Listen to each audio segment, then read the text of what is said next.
स्वप्न में या जागृत में आने पर अहम जो उसकी अनुवृत्ति है, फोटोकॉपी है, अहंकार,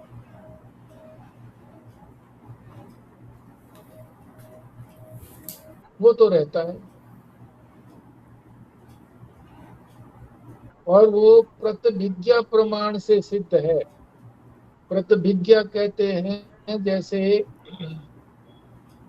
किसी व्यक्ति को ठाठ बाट से कई लाख की गाड़ी में चलते हुए कलकत्ते में देखा,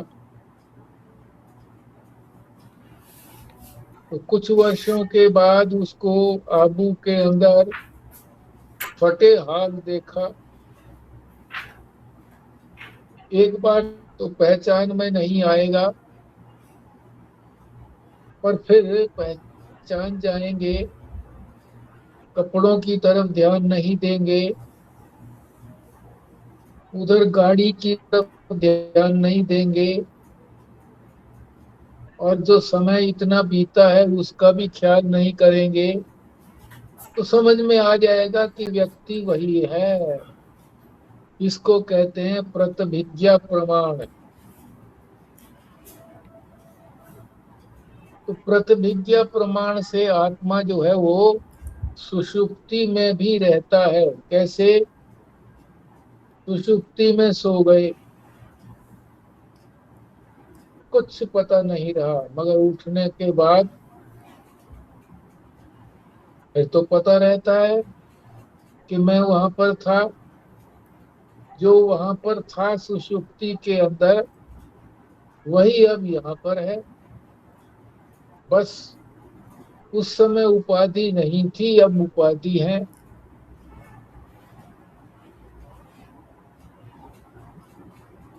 तो ये किसके कारण होता है? स्व प्रकाश के कारण। स्व प्रकाशता जो है वो मनुष्य मात्र को सिद्ध है।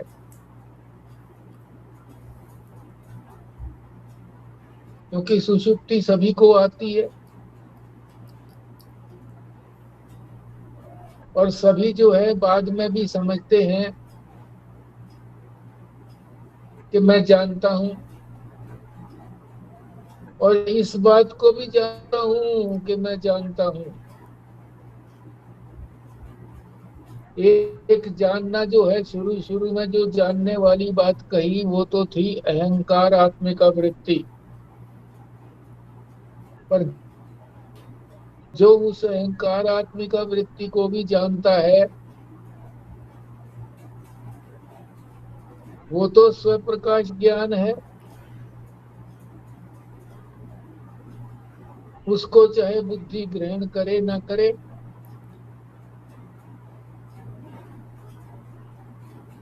क्योंकि निर्मनस्क तत्व साक्षित्वात्, मन अर्थात विमर्शात्मा, मन जो है वो विमर्श करता है, सोच विचार करता है, या संकल्प विकल्प भी करता है।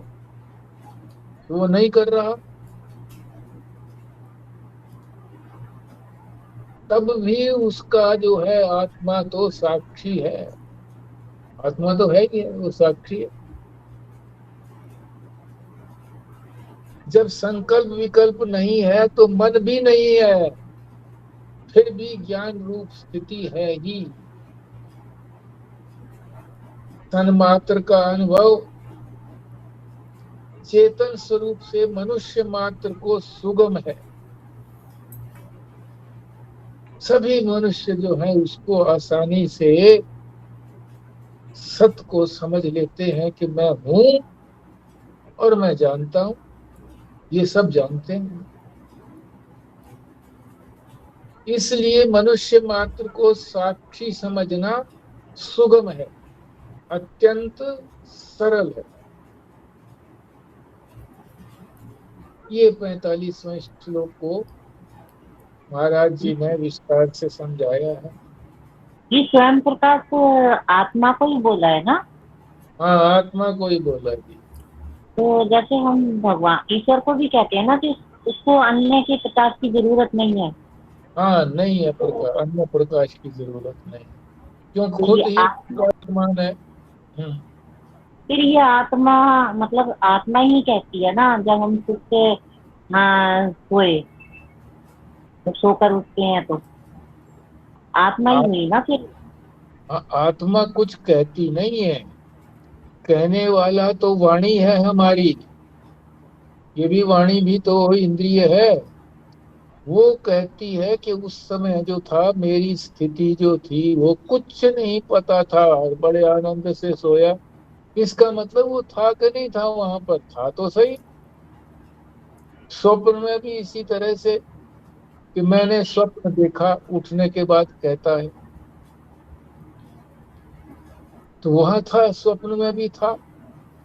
यहाँ साक्षी को बताया ना कि सुबह उठकर ये बताया कि हम सुख से सोए, साक्षी हाँ, यानी वो साक्षी। आत्मा, यानी वो परमात्मा, आत्मा ईश्वर। कहो या साक्षी कहो, एक ही बात है। अच्छा।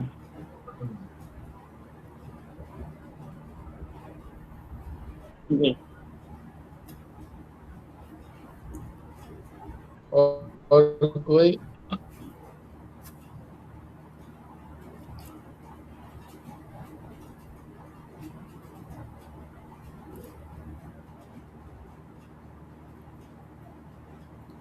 ठीक है, फिर आगे चलते हैं। 46वां श्लोक।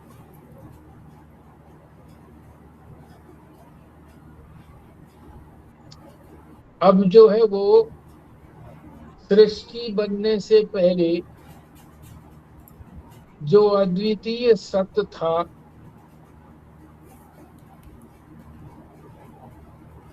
कैसे था वो, उसका निष्कर्ष निकालते हैं, उसका निगमन करते हैं। निगमन का मतलब निष्कर्ष निकालना, अंतिम परिणाम।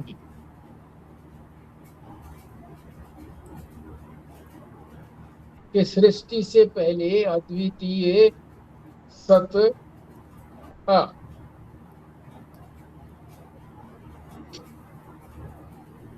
तो कैसे बताएंगे, अब उसको हम पाठ करके अर्थ समझेंगे।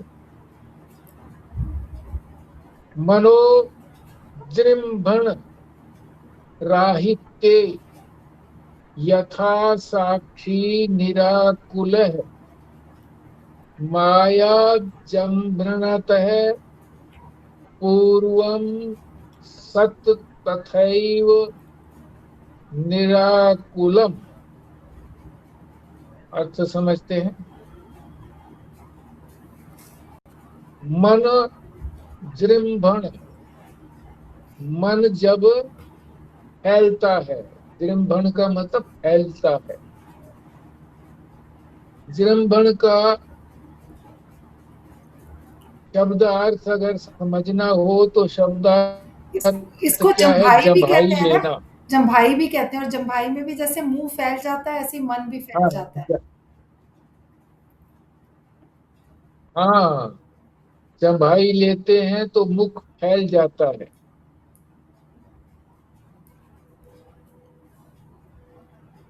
और उसमें किसी व्यक्ति का कोई दांत उखड़ा हुआ है, या दांत बढ़ा हुआ है, तो वो दिख जाता है, जम्भाई लेता है तो। और जब तक जम्भाई नहीं लेता, जृंभण नहीं करता, तब तक तो कुछ पता नहीं लगता। इसी तरह से मन जो है वो जब फैलता नहीं है, तो जो साक्षी है, साक्षी को समझना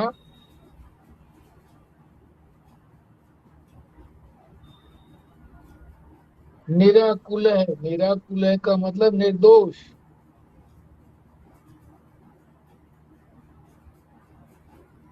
यानी फिर मन के जो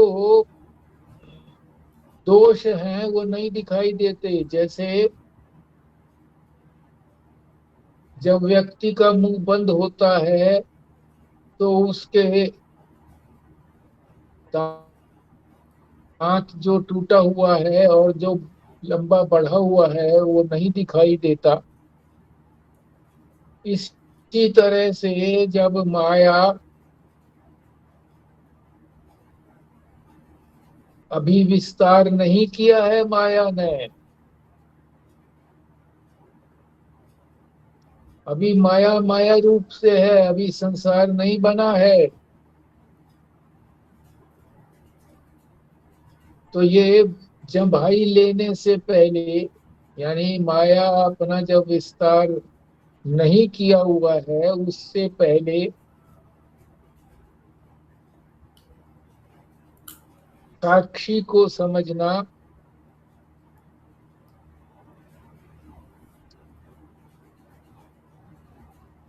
समझा जा सकता है। और वो साक्षी जो है वो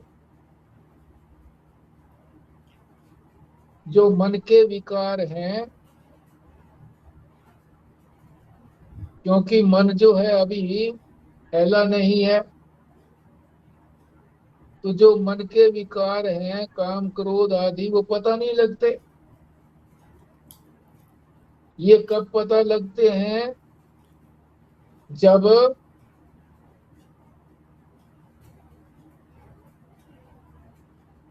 मन जो है वो संकल्प विकल्प करने लगता है, अपनी शांत स्थिति को छोड़ देता है, तब ये पता लगता है। इस समय अब ये विस्तार से समझते हैं। जब मन संकल्प विकल्प नहीं कर रहा, ये इसका चरित्र है कि मन जो है बिना संकल्प किए हुए विकल्प किए हुए रह नहीं सकता। तब साक्षी की क्या स्थिति है?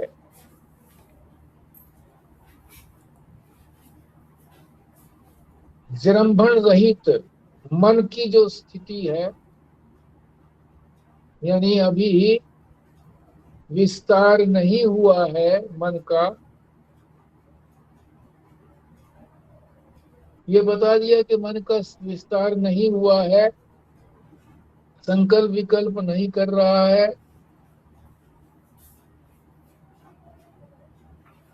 तो क्या होता है? मन के जो काम क्रोध आदि विकार हैं वो नहीं दिखते।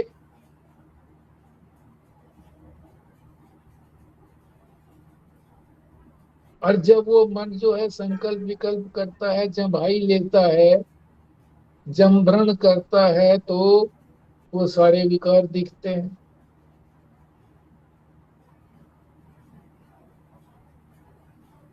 इसलिए साक्षी को आकुल करने के लिए, बेचैन करने के लिए,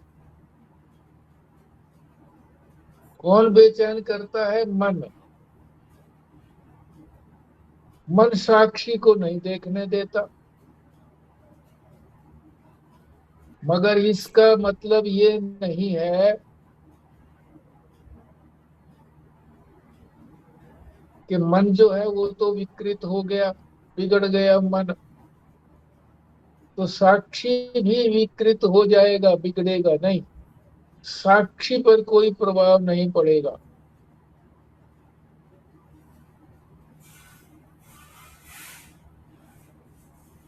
जैसे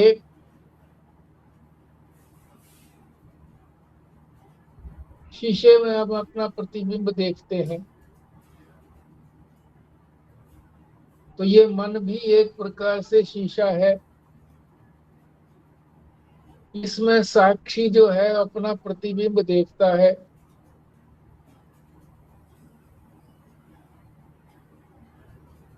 और मन जो है वो चंचल है,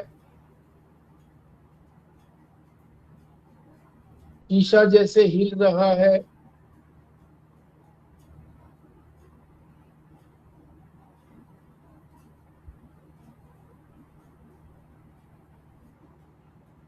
तो तो हम अपने आप को विकृत समझ लेते हैं कि हम भी इसी तरह से बिगड़ गए हैं, पर ऐसा नहीं है। क्योंकि साक्षी पर कोई प्रभाव नहीं पड़ता, मैं आत्मा तो साक्षी है। दूसरा उदाहरण देते हैं कि भस्मी लगाई माथे पर, भस्म लगाते हैं ना पंडित लोग, दूसरे भी लगाते हैं, तो हमारे मन में कोई आकुलता नहीं आती।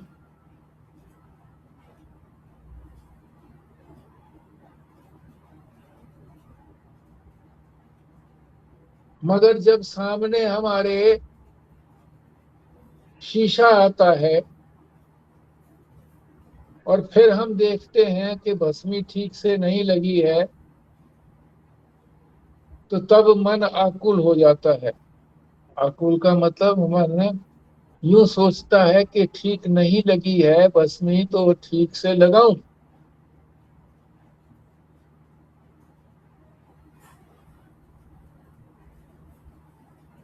तो उस समय जो प्रतिबिंब पड़ रहा है वो कांच के दोष के कारण है, शीशे के दोष के कारण ऐसा लग रहा है।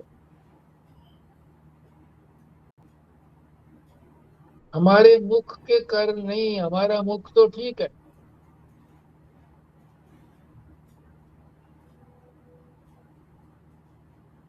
मगर उसके अंदर कई तरह के दाग दिखते हैं। क्यों दिखते हैं? कि शीशा जो है कई जगह से पीछे का मसाला उतर गया है, तो पूरी तरह से वो नहीं दिखाई देते।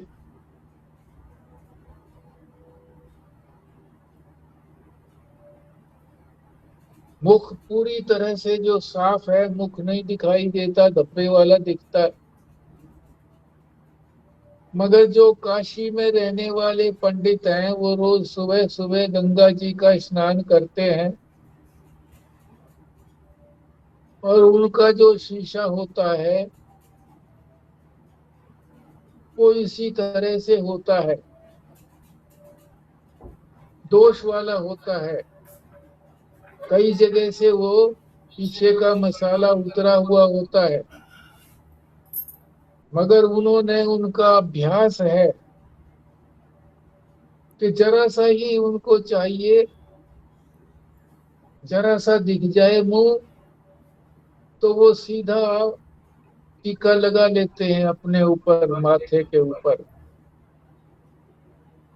उनको दिक्कत नहीं होती। पर जो नया नया वहां जाता है, उस शीशे में देखता है, तो उसे ये लगता है कि मेरे मुख में ही कोई दोष है, मेरे चेहरे में ही कोई दोष है। पर ऐसा नहीं है, ये दोष जो है शीशे का दोष है, मुंह का दोष नहीं है। इसी तरह से साक्षी के अंदर संस्कार, जैसे भी संस्कार होते हैं, वो साक्षी में नहीं आते। संस्कार तो मन में आते हैं, बुद्धि में आते हैं। अंतःकरण कहो कि अंतःकरण में संस्कार आते हैं।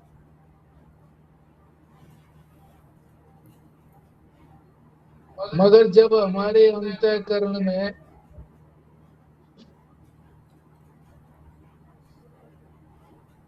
तत्वमसी का संस्कार दृढ़ होता है, तत्वमसी, बार बार तत्वमसी सुनते हैं, उसके अर्थ को समझते हैं, तो वो संस्कार जो है वो पड़ जाते हैं हमारे अंतःकरण में, मन में, कि मैं तो वही परमात्मा हूँ, तत्व त्वम असि, तत् माने तू, तत् माने वह, और त्वम माने तू, तू वही है। गुरु ने कहा तू वही है। बार बार इसको जब सुनते हैं तो वो संस्कार दृढ़ हो जाते हैं अंतःकरण में। फिर चाहे कोई भी और संस्कार पड़े, उसका प्रभाव नहीं होता, मगर तत्वमसी के संस्कार जब तक दृढ़ नहीं होंगे तब तक ये संस्कार भी धूमिल हो सकते हैं। जब ये तत्वमसी के संस्कार हमारे अंतःकरण में दृढ़ हो गए तो फिर कोई चिंता नहीं है। हमारा मन, हमारा जो है वो साक्षी पर कोई प्रभाव नहीं पड़ता। हमको मालूम है कि साक्षी हूं मैं, साक्षी आत्मा हूं, इसमें कोई परिवर्तन नहीं आता।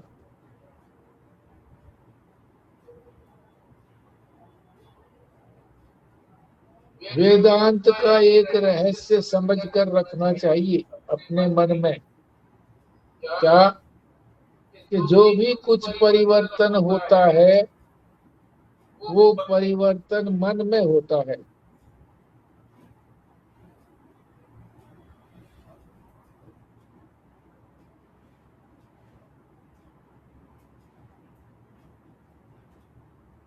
अगर मन जो है वो सात्विक है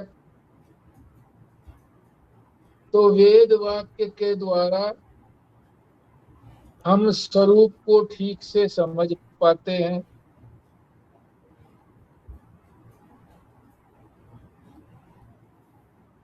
और कोई परिवर्तन, मन में कोई परिवर्तन होता है तो वो हमारे को प्रभावित नहीं करता।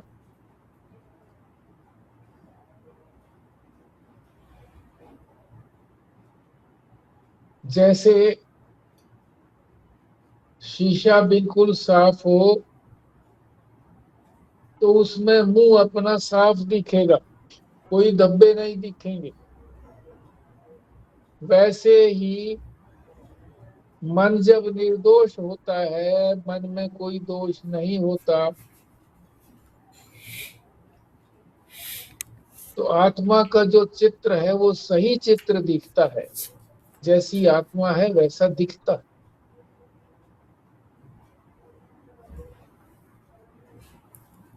तो पता लग गया कि आत्मा ऐसी है।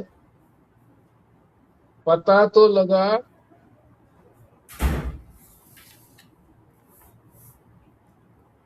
प्रतिबिंब का,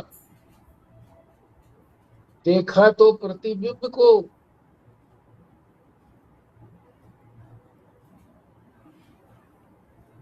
परंतु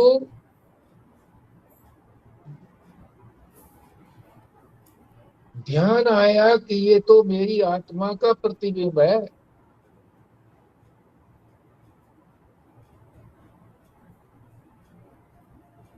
और क्या प्रमाण है कि ये आत्मा का प्रतिबिंब है? वेद का वाक्य, वेद वाक्य ही इसका प्रमाण है।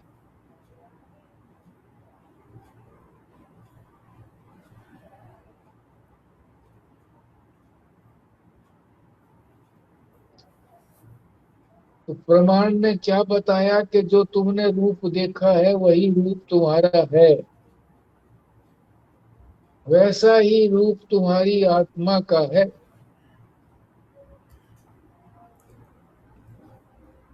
प्रतिबिंब को अपना मैं नहीं मानना, जिसका प्रतिबिंब है उसको अपना मानना है। हम भी तो शीशे में जब देखते हैं तो कोई प्रतिबिंब को अपना मैं मानते हैं क्या?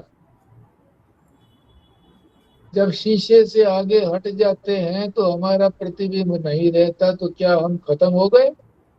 नहीं। हमको पता लगा कि मैं, जिसका मेरा प्रतिबिंब है ये, तो बिंब तो मेरा मुख है, बिंब। बिंब का ही तो प्रतिबिंब होता है। बिंब माने मेरा मुख, इसका प्रतिबिंब शीशे में पड़ता है। बिंब को, अपने मुख को हम बिना शीशे के तो देख नहीं सकते। शीशा होगा आज सामने तो हम देख पाएंगे, मगर देखेंगे प्रतिबिंब को और जानेंगे बिंब को, अपने मुख को। ये बात ठीक से समझ लेनी चाहिए। इसी प्रकार माया के अंदर सारा संसार अव्यक्त है, अभी प्रकट नहीं हुआ है, जृंभण नहीं हुआ है, अभी उपासी नहीं, उसको उपासी नहीं आई है, जम्भाई नहीं आई है, मगर मौजूद तो है। जैसे हमारा मुख बंद है तो जो कुछ भी हमारे मुख में है वो अंदर का यूं का यूं है, कुछ नहीं दिखाई देता। मगर जब जम्भाई आएगी तो सब दिख जाएगा। तो माया की जब जम्भाई, जम्भाई का मतलब माया जब अपना मुख खोलती है, विस्तार करती है,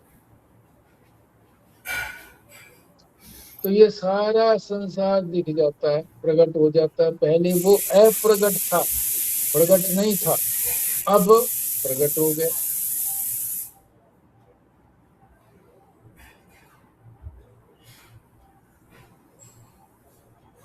क्योंकि उसको वेद का ज्ञान है, इसलिए उसको कभी भ्रम नहीं होता कि मेरे अपने अनुभव को वेद ने प्रमाणित कर दिया, अब कोई कुछ भी कहता रहे, मुझे दृढ़ विश्वास हो गया, कोई भ्रम पैदा नहीं होगा।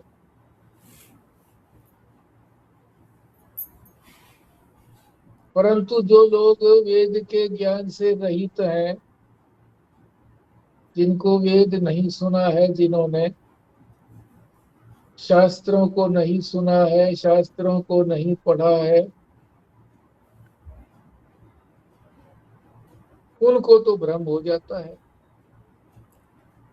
इसलिए उस भ्रम को दूर करने के लिए उनको साधना बताई जाती है कि विवेक करो, वैराग्य करो, सत संपत्ति और मुमुक्षा, और फिर उसके बाद श्रवण मनन निध्यासन करो।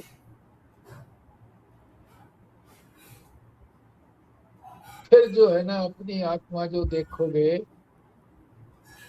क्योंकि हमारे फिर हमारे मन के अंदर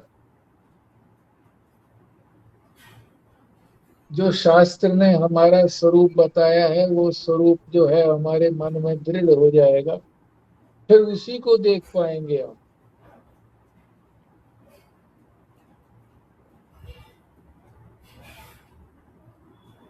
फिर जो माया ने जो विस्तार किया है, ये हमको मिथ्या लगेगा कि ये कुछ है नहीं।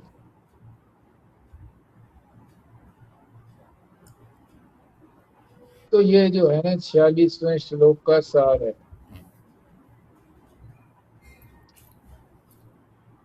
अब आपने इसकी कोई चर्चा करनी है तो 46वें श्लोक की चर्चा करिए आप। यहाँ पे हम ऐसे भी कह सकते हैं ना कि जैसे हमें पता है कि मैं तो असली हूँ और जो प्रतिबिंब में, जो शीशे में मेरी शक्ल दिखाई दे रही है, वो सत्य नहीं है। इसी प्रकार से जैसे कि बिंब जो है, मतलब परमात्मा जो है या आत्मा जो है, वो तो सत्य है, पर जो हमें अभी दिखाई दे रहे हैं सारे संसार में जितने भी विषय और सब जीव जंतु जो दिखाई दे रहे हैं, वो सब तो एक तरह से उनका प्रतिबिंब ही है, वो सब सत्य नहीं है।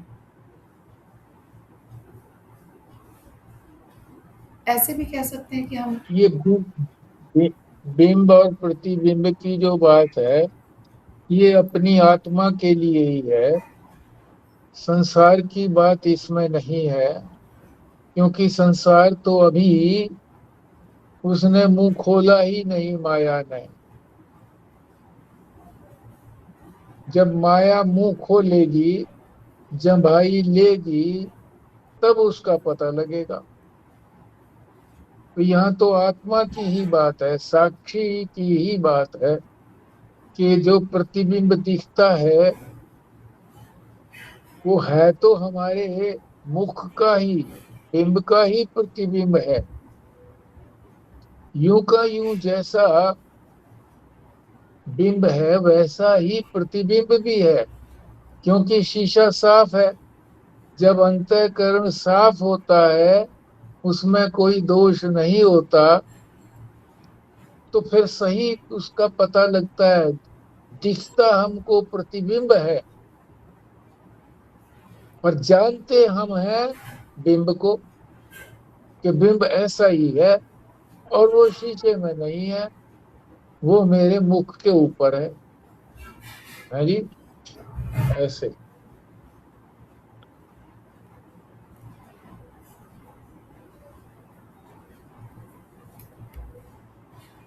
यहाँ पे फिर बिंब और प्रतिबिंब कौन है?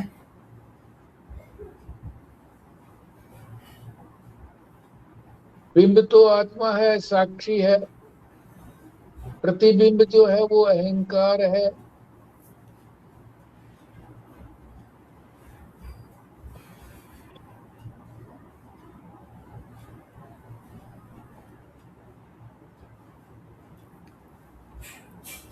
अभी अहंकार का मतलब तो जीव हो गया ना, जिसके अंदर ये सारी चीजें हैं, मन बुद्धि इंद्रियां सब कुछ जो है।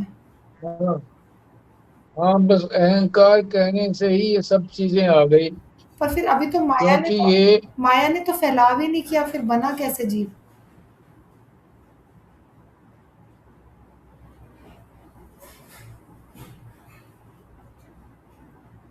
हाँ, ये तो कह सकते हो तुम कोई, हाँ ठीक है। माया जब अभी कल्पना कर रहे हैं कि माया अगर फैलाएगी अपना मुंह तो फिर ऐसा लगेगा। अभी कल्पना से कह रहे हैं कि माया का जो जृंभण है, जम्भाई है, अगर वो होती है तो, कल्पना करके कह रहे हैं, अभी जम्भाई ली नहीं है। भविष्य की कल्पना करके कह रहे हैं।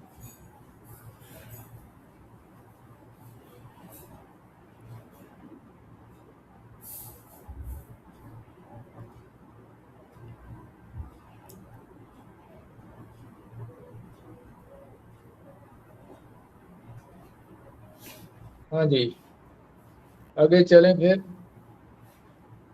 47वां श्लोक भी कर लेते हैं।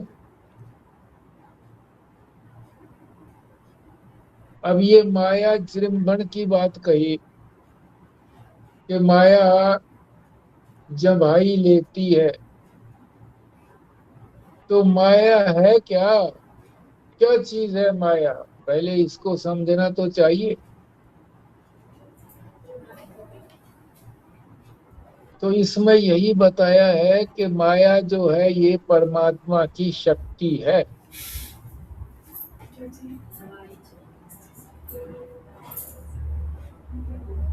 जैसे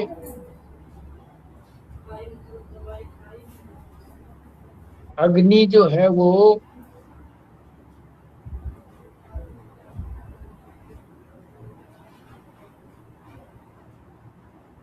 काठ की शक्ति है, अग्नि की शक्ति अभी छुपी पड़ी है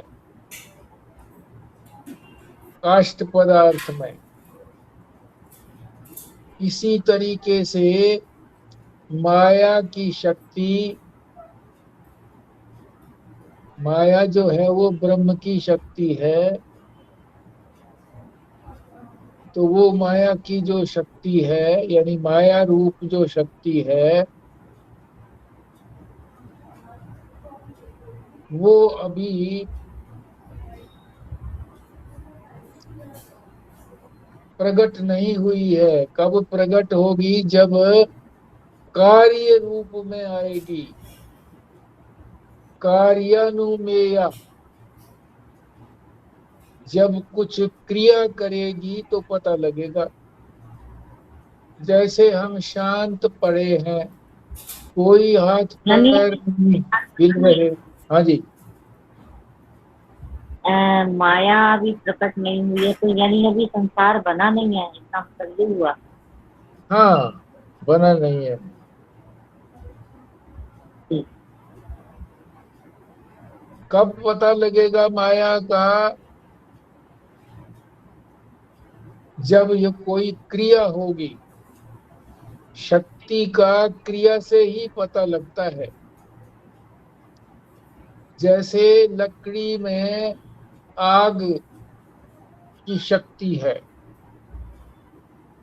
पर प्रकट नहीं है। उसको उठाओ, कंधे पे उठाओ, हाथ में उठाओ, कुछ नहीं, चलेगी नहीं, जलाएगी नहीं। मगर जब उसको चूल्हे में डालते हैं, तब प्रकट होती है कि हाँ, इसमें आग, आग रूपी शक्ति है। इसी तरीके से जो माया है, जब वो अपना कार्य करती है तब पता लगता है। इसीलिए ये शब्द कहा है कार्यानुमेया। कार्य होने पर अनुमान करते हैं हम कि ये कार्य जो है किसका है? शक्ति का कार्य है। एक तो बात ये बताई, मगर साथ साथ दूसरी भी बात बताई कि वो निस्तत्व है, उसमें कोई तत्व नहीं है। माया में कोई तत्व नहीं है, यानी ये तत्व नहीं है। तत्व तो कौन सी है? आत्मा तत्व है, परमात्मा तत्व है। जिसकी शक्ति है वो तत्व है। शक्ति जो है वो तत्व नहीं है। कैसे कहते हो तत्व नहीं है? क्योंकि ये स्वतंत्र नहीं है। जो चीज दूसरे के परतंत्र होती है,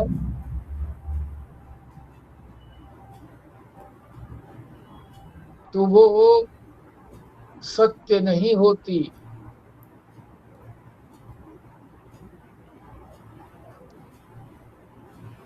स्वतंत्र न होने के कारण ये तत्व नहीं है।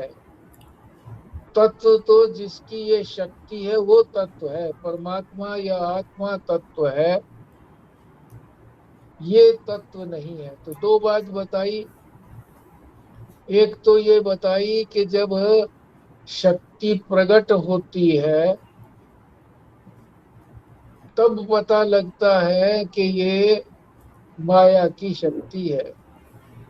इसीलिए शब्द प्रयोग किया कार्यानुमेया। जब उसका कोई कार्य होता है, क्रिया होती है उससे, तब पता लगता है कि इसमें शक्ति है। अनुमान आता है कि इसमें शक्ति है। तो माया का तभी पता लगता है जब माया जम्भाई लेती है, तो पता लगता है कि इसमें ये इतनी सारी शक्ति है, विस्तार करने की शक्ति है। जम्भन का मतलब विस्तार करना भी है। मगर साथ साथ दूसरा ये भी बताया कि ये तत्व नहीं है, निस्तत्व है। क्योंकि ये स्वतंत्र नहीं है, आश्रित है, इसलिए तत्व नहीं है। जैसे छाया जो है वो किसी व्यक्ति की, वो भी स्वतंत्र नहीं है, इसलिए उसमें भी कोई तत्व नहीं है। ये मनुष्य के अधीन है। मनुष्य चलेगा खड़ा होगा तो उसकी छाया पड़ेगी। अगर वो सूर्य के या प्रकाश की परिधि में नहीं है, अंदर कमरे में है, तो फिर नहीं है। उसका वो जो है छाया उसकी नहीं मालूम पड़ेगी।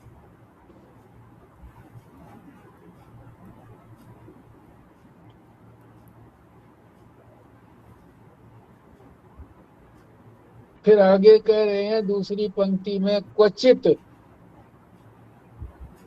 और कश्चित,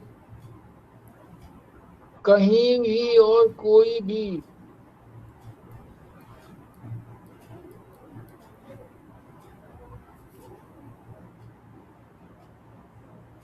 शक्ति के कार्य को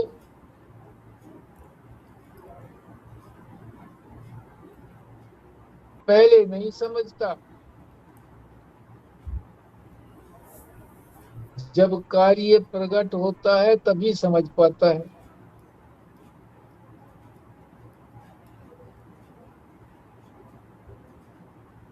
तो महाराज जी ने इसका अर्थ बताया है,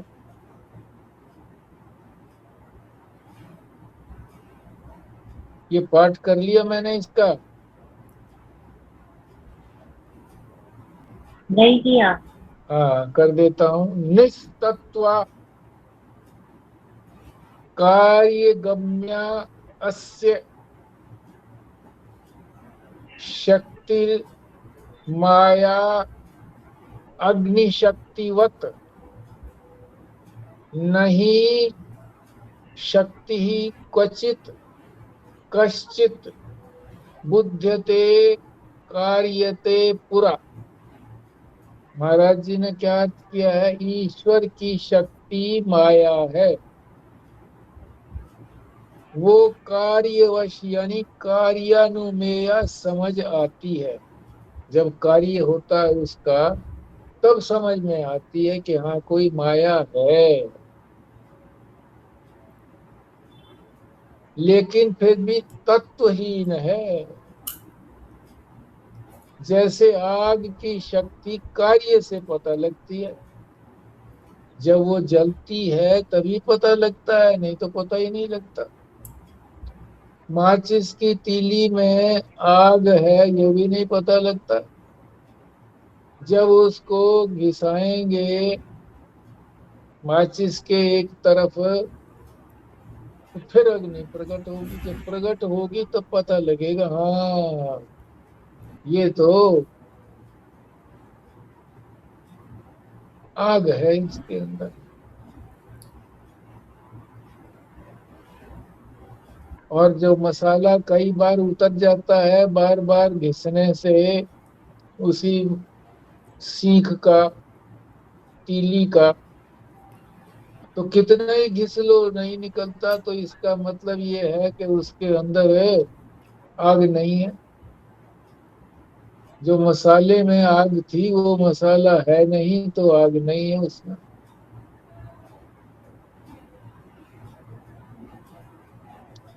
शक्ति कार्य से पता लगती है।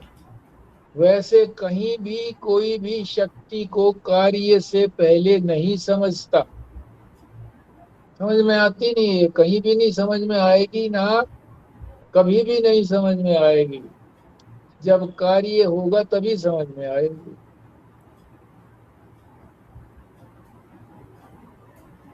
अब इसको विस्तार से महाराज जी समझा रहे हैं कि जो सत ईश्वर परमात्मा,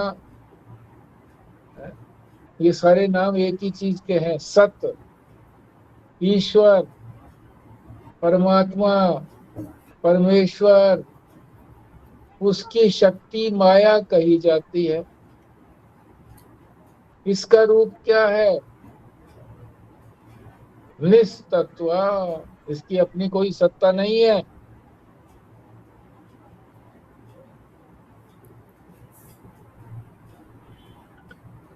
शक्ति शक्तिमान से अलग कहीं मिलती नहीं है, स्वतंत्र नहीं है ना, उसके आश्रित है शक्तिमान के।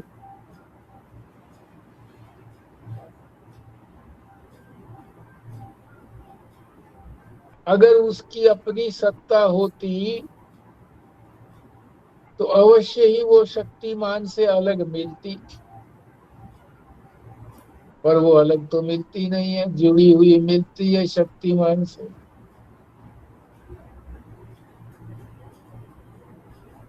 यदि ऐसा है तो क्या वो माया फिर ब्रह्म स्वरूप है? जब वो उसके साथ जुड़ी हुई है तो क्या वो ब्रह्म स्वरूप हो गई, ब्रह्म हो गई? तो शाक्त लोग तो मानते हैं, जो शक्ति की पूजा करते हैं वो तो मानते हैं इस बात को कि माया ब्रह्म रूप है। पर ऐसा नहीं है, माया तो कार्य गम्य है, कार्य से पता लगता है। आकाश आदि कार्यों को उत्पन्न करती है तब पता लगता है। ये सारा माया से ही तो बने हैं, सारे पंच महाभूत, आकाश, वायु, अग्नि, जल, पृथ्वी, ये सारे आकाश आदि से कह दिए सब, ये उसी से प्रकट होते हैं, तब पता लगता है कि वो कोई शक्ति है, तभी तो उसने प्रकट की है ये सारी चीजें। ज्ञान हो जाने पर पता लगता है कि जगत की सृष्टि स्थिति लय कभी होते नहीं है, ना तो सृष्टि उत्पन्न होती, ना उसका कोई पालन होता, ना कोई लीन होती, कोई सृष्टि बनी ही नहीं है। क्यों? वो तो जादू का खेल है, परमात्मा जादूगर है, जादू से दिखा देते हैं कि ये सारी सृष्टि बनी है। बनी बनाई कुछ नहीं, माया से बनी हुई कोई चीज होती नहीं है। जादू से जो जादूगर दिखाता है नोटों की गड्डी, तो वो कोई असली थोड़ा ही होती है। असली होती तो फिर वो क्यों मांगता बाद में, लाओ जी 10-10 रुपए, 20-20 रुपए।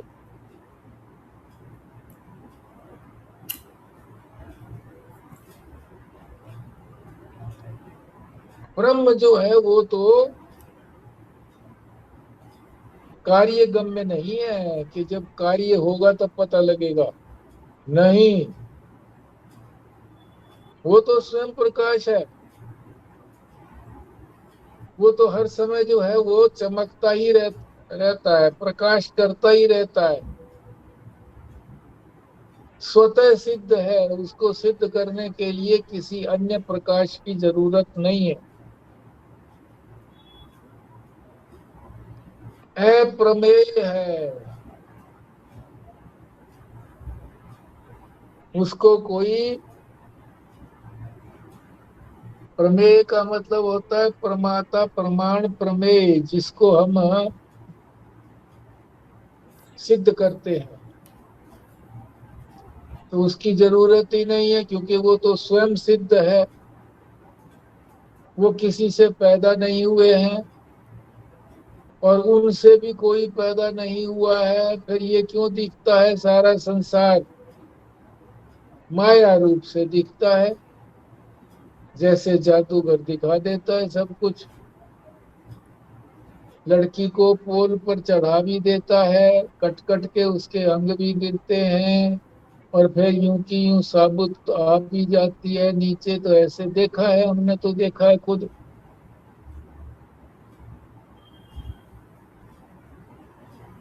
और कई कहानियां इसी तरह की हैं जादू की। एक बूढ़ा जो था वो, अब ज्यादा समय नहीं है इसलिए मैं संक्षेप में कर रहा हूँ, उसको छोड़ देते हैं उदाहरण को।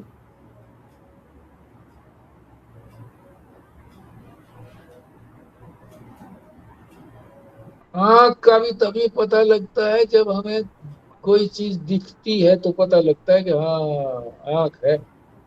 सिर का भी हमको तभी पता लगता है जब कभी सिर दर्द होता है तो पता लगता है, और जब तक कोई सिर दर्द नहीं है तो सिर का पता ही नहीं लगता।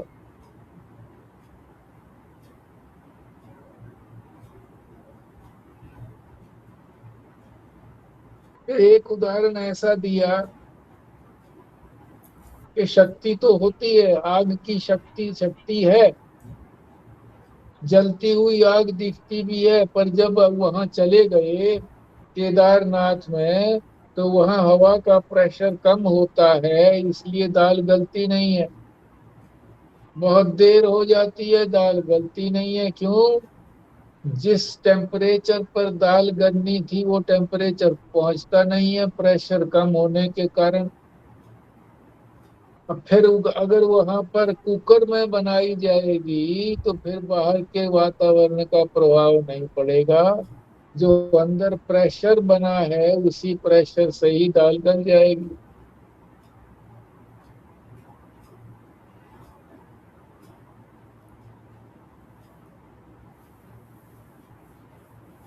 तो उस शक्ति का पता लगने का कोई उपाय दूसरा नहीं है। जब वो प्रकट होती है तभी पता लगता है। कहीं भी किसी के द्वारा भी कार्य से पहले शक्ति का पता नहीं लगता।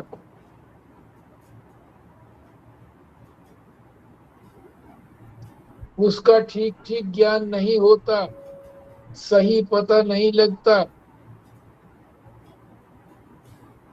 जब तक कि वो प्रकट ना हो।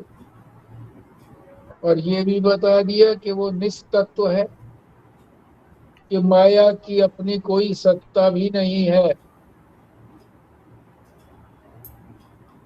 तो ये 47वां श्लोक हमारा संपूर्ण हुआ। आपने कोई शंका करनी है, चर्चा करनी है तो करिए।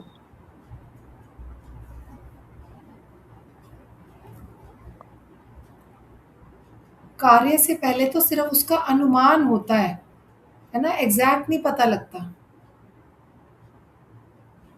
एग्जैक्ट तो बाद में भी नहीं पता लगता, तब भी अनुमान करते हैं कि उसी की शक्ति है ये, क्योंकि और तो कोई आसपास है नहीं।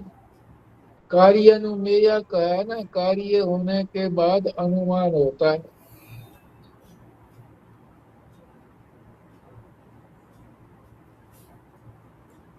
अनुमान इसलिए प्रमाण कह दिया गया क्योंकि वो प्रत्यक्ष में होता है, कार्य उसका प्रत्यक्ष में होता है, तो इसलिए जब वो प्रत्यक्ष में चीज दिख रही है तो वो अनुमान भी प्रमाण में गिना जाएगा। प्रत्यक्ष में ना दिखती तो फिर अनुमान नहीं हो पाता। शक्ति प्रत्यक्ष में दिख गई तो अब वो उसका अनुमान भी हो गया। ठीक है जी, पूर्ण होती करिए।